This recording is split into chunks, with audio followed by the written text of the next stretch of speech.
as I live and breathe. We have a very special guest on the show today, Bobby Farrelly. I can't even believe I'm saying this. We're talking about this brand new film, which is so good, Dear Santa, on Paramount Plus, November 25th, or digital. Mr. Farrelly, thank you for your time. It's a great honor to meet you. I appreciate it. Thank you, Brett. Great to be here. Thank you. Well, I have watched this film twice, and this I feel like will be in the archives of great Christmas movies. It's got your markings of a Farrelly Brothers film. It's got heart. I even got a little teary-eyed at one point. Let's talk about this. Like, how does this feel to have this out? You guys, I mean, I've been a fan of your films as long as I've been allowed to watch them. So this has been a lot of fun. Thank you. Yeah, I don't know that we set out to make a Christmas comedy, but we heard this. Some fellas that we work with came to us with this idea about a young boy, 11-year-old boy, who writes a letter to Santa Claus, but he has a little problem spelling, and he writes "Dear Satan" instead and mails it off. And please come and show the rest of the gang that you're real type feeling, right? And well, who gets the letter but Jack Black with horns on his head? And he's Yes. like, I never get letters from kids. That's it. So he comes and visits at Christmas time, and a lot of hilarity ensues, if you will. Okay, but there's a lot of different twists and turns to it. I know it's a little bit of a subversive idea to have bring the devil himself up to Christmas, but Jack Black was the perfect guy to play this character because Jack has that side to him that's a little, sometimes bordering on sinister and all that, but it's always done like sort of in a playful way where you don't get too scared. We didn't want to make a horror movie or anything, so it wanted to be a Christmas story, and we're very happy with the result. Yeah, it's so good. And as I mentioned, one of the things that is about your films that you make with your brother and just in general is there's the idea, the art of the joke, the gag, whether it's visual, verbal, and of course, this film has that. When you are putting a project together like this or any others, how does that process work? I think people would find that fascinating because you obviously are telling a story, but you also have those moments where it's often visual. In this film in particular, there's a couple moments where there's a person riding a bicycle, one of your characters, and there's a few Right. there's some moments. I'm like, there it is. There is the markings of the Farrelly brothers. There's other things too, obviously, small little things, but for stuff like that, are those are there a lot of conversations that you have deciding how you're going to do it, where it's going to fit? Obviously the jokes are so good. It's not like you're just going for a sight gag or something just to kind of get a gotcha moment. Yeah, If well, the main thing we do is try to make ourselves laugh, and we okay. laugh at human, the foibles of being human, and a lot of times that might involve bathroom humor or that sort of thing. So that's never off limits for us. But at the same time, we want to tell an interesting story. We don't ever want to let the audience, get ahead of us where they know where it's going because we're doing a paint by numbers thing. We always want it to be just different enough that they can't see what's going to happen, and there should be an underlying sweetness to what we're telling. And when there's that underlying sweetness, and you like the characters involved, we can get away with a lot more comedy wise. And so those are the elements that have always worked for us. Do you sit down and you make lists of things that are ideas, or is it in the moment you're with your actors and you go, okay, I think this would be an opportunity for something like that? I mean, the process is so fascinating, and I think it's just so funny.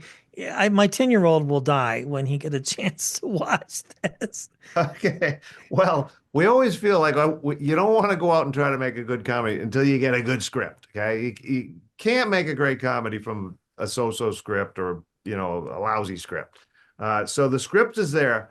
But then when you're out shooting it on the day with these actors who have super amount of talent, you hope and you want it for it to be even a little better than or funnier than you thought. So you're always thinking, particularly on that day, what else can we do? How can we say this? And a guy like Jack Black, who's so talented comedically, he's going to come up with his own ideas too. And so you have to let him improvise and do all that, but you want to get what's there on the page too. So it's a nice combination of being prepared by having a good script, but also trying to find it on the day to do it even a little different than you thought. Well, it's so good. And again, this is a great story. Visually, it's very good looking. The costumes that you've given Jack Black are just the best. I was reading some production notes and just the thought that goes into it. And I think did you write this? You guys write this with him in mind, or did you write it and then go, okay, we feel like Jack might be the best fit for this?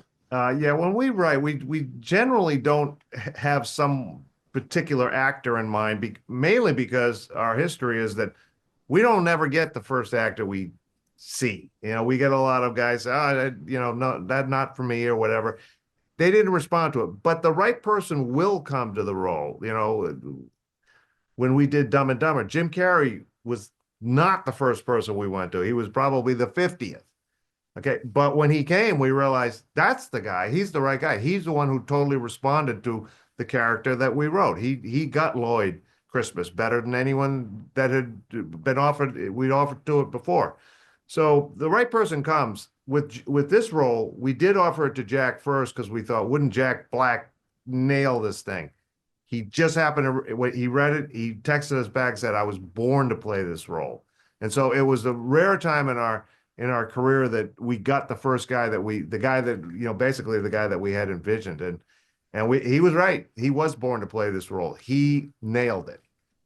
Yes. Well, we've had other actors from your films on the show, Fred Stoller, Mike Starr, that have been in your films, and Yeah. they've said the same thing. They said, the characters that they've played, they feel like even though it's just one part of the story, that Mike specifically said that he felt born to play the gas man or whatever, like Yeah. those moments in the Joe restaurant. Mental.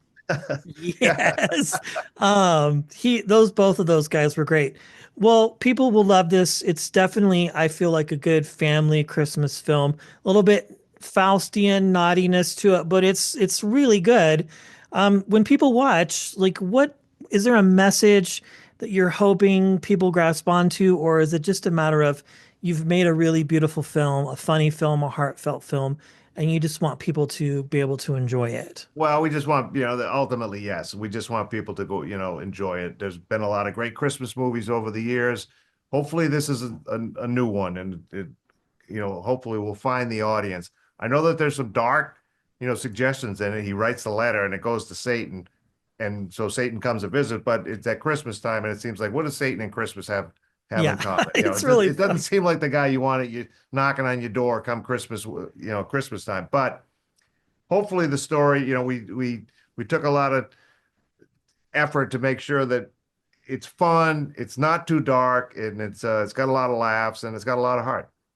Yeah, I think all of that really overshadows the fact that you've got the devil or Satan who, well, I don't want to spoil anything, but this will come out after the film releases, but like it's Jack Black. I mean, you can't go wrong. You've got and of course, you've got so many great cameos in it too.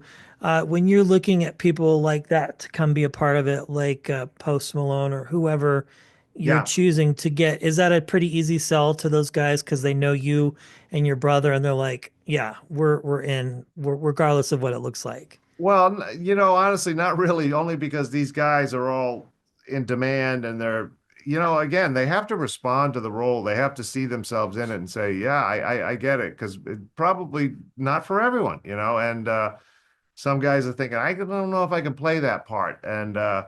But we got the right guys for this, and we were super lucky to get Post Malone to agree to come and make the movie That with was us the because he was best. great, and he performs, he sings, he acts, and he plays beer pong, and he was fun. One last question, really quick, as they pull me out here. Do you have a Yeah. Christmas movie that you enjoyed watching growing up, or a comedy that you enjoyed watching growing up that kind of informs you? Just a few seconds left here. I know it's a runner, but is there anything that you loved growing up? Yeah, I was that in that group of people who loved "It's a Wonderful Life" with Jimmy Stewart. I think it was a beautiful movie. It was really well done. There was a magic to it, and it did like our movie. It did have some semi-subversive, elements. I think he was almost suicidal at the beginning, but it they told the story in a way where it didn't go exactly where you thought, and it really, really had a nice message and a nice happy ending, like ours. Well, that's a wrap. Bobby, thank you so much for your time. Thank you. Congratulations. Thank you.